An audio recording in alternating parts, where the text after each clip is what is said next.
नमस्कार, मैं हूं निकिता और आप देख रहे हैं सत्य हिंदी। एक नजर डालते हैं अब तक की सुर्खियों पर। मुंबई के पवई इलाके में गुरुवार को एक दिल दहला देने वाली घटना हुई जब रोहित आर्या नाम के एक व्यक्ति ने 17 बच्चों को एक स्टूडियो में बंधक बना लिया। यह घटना महावीर क्लासिक बिल्डिंग स्थित आर्य स्टूडियो में हुई, जहां 10 से 12 साल के बच्चे ऑडिशन देने आए थे। आरोपी ने बच्चों को अंदर बंद कर लिया और सोशल मीडिया पर एक वीडियो जारी किया जिसमें उसने कहा कि उसकी कुछ सिंपल और एथिकल मांगे हैं और उसे कुछ खास लोगों से बात करनी है। वीडियो में आरोपी ने कहा कि मेरे कुछ सवाल हैं, मुझे कुछ लोगों से बात करनी है, सवाल पूछने हैं और उनके जवाब पर काउंटर क्वेश्चन पूछने हैं। जवाब के अलावा मुझे कुछ नहीं चाहिए, ना तो मैं टेररिस्ट हूँ और ना ही मेरी कोई पैसों की डिमांड है। सिंपल बात करनी है, इसलिए मैंने बच्चों को बंधक बनाया है। जिंदा रहा तो मैं करूँगा, अगर मैं मर गया तो कोई और करेगा, लेकिन होगा ज़रूर। उसने यह भी धमकी दी कि अगर उसकी बात नहीं सुनी गई तो वह खुद को और बच्चों को नुकसान पहुंचाएगा। सूचना मिलते ही पुलिस और दमकल विभाग ने संयुक्त रूप से ऑपरेशन शुरू किया। पुलिस ने स्टूडियो की ग्रिल तोड़कर सभी बच्चों को सुरक्षित बाहर निकाला। इस दौरान हुई फायरिंग में आरोपी घायल हो गया और बाद में उसकी मौत हो गई। संयुक्त पुलिस आयुक्त सत्यनारायण चौधरी ने बताया कि सभी बच्चे सुरक्षित हैं और उन्हें उनके परिवारों को सौंप दिया गया है। संयुक्त पुलिस आयुक्त सत्यनारायण चौधरी ने बताया कि सभी बच्चे सुरक्षित हैं और उन्हें उनके परिवारों को सौंप दिया गया है। फिलहाल पुलिस आरोपी की पृष्ठभूमि और मकसद की जाँच कर रही है। खोजी वेबसाइट कोबरा पोस्ट ने अपनी एक रिपोर्ट में दावा किया है कि अनिल अंबानी के नेतृत्व वाले रिलायंस एडीए ग्रुप ने करीब 41,921 करोड़ रुपए का कथित फ्रॉड किया है। रिपोर्ट के मुताबिक समूह ने 2006 से अब तक बैंक लोन, आईपीओ और बॉन्ड के जरिए जुटाई गई रकम में से लगभग 28,874 करोड़ रुपए लिस्टेड कंपनियों से निकाल लिए। इसके अलावा करीब 13,047 करोड़ रुपए यानी करीब 1,535 मिलियन डॉलर विदेश से गलत तरीके से भारत लाकर गायब कर दिए गए। कोबरा पोस्ट ने इसे मनी लॉन्ड्रिंग जैसा बताया है। रिपोर्ट में कहा गया कि ग्रुप ने कई शेल कंपनियां बनाई, बार बार नाम बदले और धन को छिपाने के लिए उन्हें विलय कर दिया। वहीं रिलायंस एडीए समूह ने सभी आरोपों को खारिज किया है और कोबरा पोस्ट पर आपराधिक उगाही और बाजार गिराने की साजिश का आरोप लगाया है। कंपनी का कहना है कि ये पुराने और अदालत में विचाराधीन मामले हैं जिन पर नई टिप्पणी करना अदालत की अवमानना होगी। साथ ही समूह ने सेबी में बाजार हेरफेर की जांच की मांग की है। भारत को ईरान के चाबहार बंदरगाह पर अमेरिकी प्रतिबंधों से 6 महीने की छूट मिली है। विदेश मंत्रालय के प्रवक्ता रणधीर जायसवाल ने प्रेस ब्रीफिंग में बताया कि भारत को यह छूट उस निर्णय के बाद मिली है जब अमेरिका ने चाबहार बंदरगाह का संचालन करने वाले लोगों पर सितंबर महीने के अंत से प्रतिबंध लागू कर दिया था। भारत ईरान के साथ मिलकर ओमान की खाड़ी पर स्थित चाबहार बंदरगाह में एक टर्मिनल का विकास कर रहा है। इस साल 13 मई को भारत ने इसके संचालन के लिए 10 साल का समझौता किया था। यह पहली बार है जब भारत ने किसी विदेशी बंदरगाह के प्रबंधन की जिम्मेदारी ली है।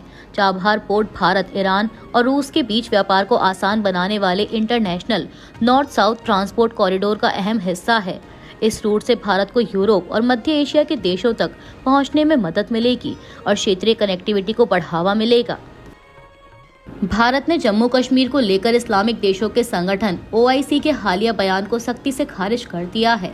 विदेश मंत्रालय के प्रवक्ता रणधीर जायसवाल ने प्रेस ब्रीफिंग में कहा कि ओआईसी सचिवालय द्वारा जारी बयान पूरी तरह अनुचित है और संगठन को भारत के आंतरिक मामलों पर टिप्पणी करने का कोई अधिकार नहीं है।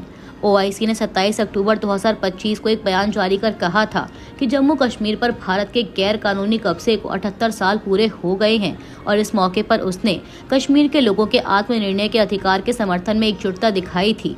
भारत ने स्पष्ट किया कि जम्मू कश्मीर उसका अभिन्न हिस्सा है और ऐसे बयान न तो सच्चाई पर आधारित हैं और न ही स्वीकार्य।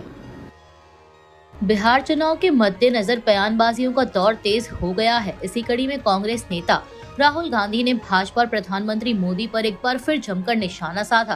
बिहार में एक रैली को संबोधित करते हुए राहुल गांधी ने कहा कि 2 हिंदुस्तान बन रहे हैं। एक हिंदुस्तान अडानी, अंबानी और नरेंद्र मोदी का, दूसरा हिंदुस्तान आपका यानी गरीब, किसान, मजदूर और हमारा है। आज हालत ऐसी है कि लोगों को मेहनत करने के बाद भी रोजगार नसीब नहीं है, क्योंकि नरेंद्र मोदी चाहते हैं कि अडानी, अंबानी चीन का माल उठाकर यहाँ बेचें और आप लोग खरीदते रहें। राहुल गांधी ने कहा कि नरेंद्र मोदी ने युवाओं से कहा है कि बीजेपी ने इंटरनेट का डेटा इतना कम कर दिया है कि युवा रील बना सकते हैं, लेकिन सच्चाई ये है कि आपका रील का पैसा अंबानी की जेब में जाता है।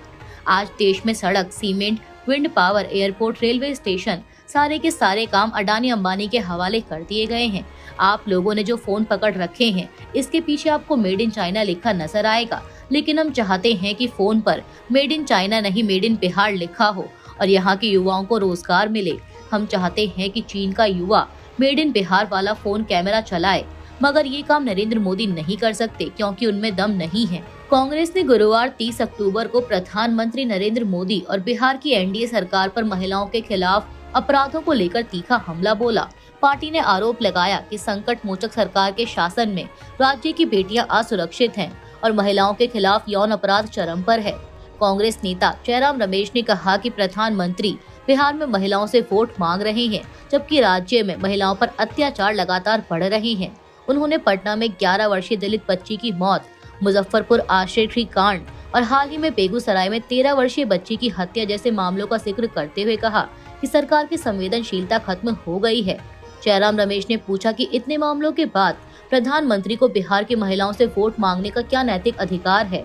उन्होंने दावा किया कि बिहार की जनता अब बदलाव का मन बना चुकी है और आगामी बिहार विधानसभा चुनाव में इस सरकार को उखाड़ फेंकेगी। महाराष्ट्र में किसानों का गुस्सा बढ़ता जा रहा है। पूर्व विधायक बच्चू कडू के नेतृत्व में किसानों ने नागपुर हैदराबाद हाईवे NH-44 पर नाकाबंदी कर दी, जिससे घंटों ट्रैफिक जाम रहा। इस आंदोलन को राजू शेट्टी किसान सभा और एनसीपी शरद पवार गुट का समर्थन मिला है। हालात बिगड़ने पर बॉम्बे हाईकोर्ट ने हस्तक्षेप करते हुए प्रदर्शनकारियों को शाम 6 बजे तक सड़क खाली करने का आदेश दिया, क्योंकि जाम से एम्बुलेंस और जरूरी सेवाएं प्रभावित हो रही थीं। बाद में मंत्री पंकज भोयर और आशीष जायसवाल किसानों से मिले और उन्हें मुख्यमंत्री फडणवीस से मुंबई में बातचीत का प्रस्ताव दिया, जिसे किसानों ने स्वीकार कर लिया। बच्चू कडू ने चेतावनी दी है कि अगर सरकार ने कर्ज माफी पर ठोस फैसला नहीं लिया तो आंदोलन फिर से शुरू होगा और 31 अक्टूबर को रेल रोको आंदोलन किया जाएगा। किसानों की मुख्य मांगे हैं पूर्ण ऋण माफी, फसल नुकसान का मुआवजा, MSP की घोषणा और दिव्यांगों को 6,000 रूपए मासिक भत्ता। वहीं सीएम फडणवीस ने कहा कि सरकार किसानों की मदद के लिए 32,000 करोड़ रुपए का राहत पैकेज बांट रही है और कर्ज माफी पर विचार के लिए समिति बनी है। अमेरिका के राष्ट्रपति डोनाल्ड ट्रंप और चीन के राष्ट्रपति शी जिनपिंग के बीच दक्षिण कोरिया के बुसान में हुई मुलाकात से दोनों देशों के बीच चल रहे व्यापारिक तनाव में बड़ा बदलाव आया है। बैठक के बाद ट्रंप ने घोषणा की कि अमेरिका ने चीन से आयातित वस्तुओं पर शुल्क 10% घटाकर 47% कर दिया है। यह फैसला फेंटेनाइल ड्रग तस्करी पर सख्ती, रेयर अर्थ मिनरल्स निर्यात प्रतिबंध हटाने और अमेरिकी कृषि उत्पादों की खरीद पर सहमति के बाद लिया गया। ट्रंप ने बैठक को अद्भुत और ऐतिहासिक बताया और कहा कि चीन अब तुरंत अमेरिकी सोयाबीन की खरीद शुरू करेगा। वहीं चीन ने रेयर अर्थ निर्यात पर से रोक हटाने का भी वादा किया, जिससे अमेरिकी टेक उद्योग को राहत मिलेगी। दोनों देशों ने आगे एक व्यापक व्यापार समझौते की दिशा में काम करने की घोषणा की। ट्रंप ने अप्रैल में चीन दौरे की भी घोषणा की, जबकि शी जिनपिंग आगे चलकर अमेरिका की यात्रा करेंगे। इस समझौते के बाद वैश्विक बाजारों में तेजी और चीनी युआन की मजबूती दर्ज की गई, जिसे विशेषज्ञों ने विश्व अर्थव्यवस्था के लिए सकारात्मक संकेत बताया है। अमेरिका के राष्ट्रपति डोनाल्ड ट्रंप के परमाणु हथियारों का परीक्षण शुरू करने के आदेश के बाद चीन ने उम्मीद जताई है कि अमेरिका परमाणु परीक्षण प्रतिबंध संधि यानी CTBT का पालन करेगा। ट्रंप ने सोशल मीडिया पर कहा कि उन्होंने युद्ध विभाग यानी पेंटागन को परमाणु परीक्षण फिर से शुरू करने का आदेश दिया है, क्योंकि अन्य देश भी ऐसा कर रहे हैं। ट्रंप ने दावा किया कि अमेरिका के पास सबसे अधिक परमाणु हथियार हैं और अब वह रूस और चीन के साथ बराबरी की स्थिति में आ जाएगा। अगर यह आदेश लागू होता है तो अमेरिका 33 साल बाद फिर से परमाणु परीक्षण करेगा। अमेरिका ने आखिरी बार 1992 में परीक्षण किया था। CTBT के तहत 1996 से दुनिया में किसी भी परमाणु विस्फोट पर रोक है।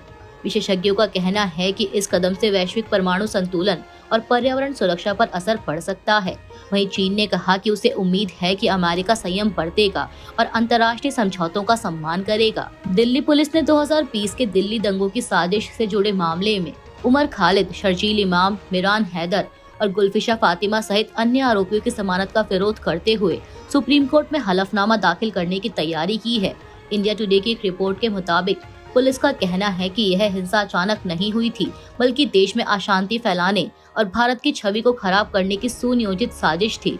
हलफनामे में कहा गया कि दंगे अमेरिकी राष्ट्रपति डोनाल्ड ट्रंप की भारत यात्रा के समय जानबूझकर कराए गए ताकि अंतर्राष्ट्रीय ध्यान खींचा जा सके। पुलिस के मुताबिक CAA के खिलाफ असहमति को सत्ता परिवर्तन अभियान के लिए हथियार बनाया गया। पुलिस ने आरोप लगाया कि अभियुक्तों ने अदालत की प्रक्रिया में जानबूझकर देरी की और मुकदमे को आगे नहीं बढ़ने दिया। पुलिस का कहना है कि यूएपीए के तहत ऐसे मामलों में जेल, जमानत नहीं नियम लागू होता है। इस हिंसा में 53 लोगों की मौत हुई थी और 750 से अधिक मामले दर्ज किए गए थे। अभी के लिए इतना ही। बाकी की देश दुनिया की बड़ी खबरों के लिए जुड़े रहिए सत्य हिंदी के साथ। Copyright disclaimer under Section 107 of the Copyright Act 1976. Allowance is made for fair use for purposes such as criticism, comment, news reporting, scholarship, and research. Fair use is a use permitted by copyright statute that might otherwise be infringing.